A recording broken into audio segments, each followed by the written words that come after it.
লোকারণ্য, চারপাশটা এই মুহূর্তে বলা যায় যে মানুষের যে উপস্থিতি সেটি ধীরে ধীরে বৃদ্ধি পাচ্ছে। বেলা যত গড়াচ্ছে মানুষের উপস্থিতি কিন্তু এভার কেয়ারের সামনে বেড়েই চলেছে। আপনারা জানেন যে ভোর 6:30 মূলত খালেদা জিয়াকে মৃত ঘোষণা করা হয়।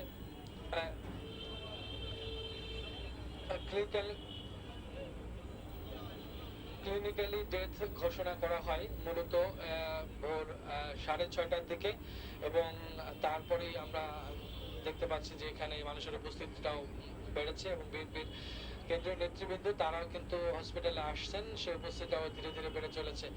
আমাদের আরেক সহকর্মী রয়েছেন হসপিটালের ভেতরে, যেখানে বিভিন্ন নেতাকর্মীরা রয়েছেন, তারেক রহমান রয়েছেন, সেখানের পরিস্থিতি জানাবেন আমাদের সহকর্মী কামরুল। চেয়ারপারসন সাবেক 3 বারের প্রধানমন্ত্রী বেগম খালেদা জিয়া আজ ভোর 6টার দিকে শেষ নিঃশ্বাস ত্যাগ করেছেন এবার কেন হাসপাতালে। আমরা এই মুহূর্তে সংযুক্ত হয়েছি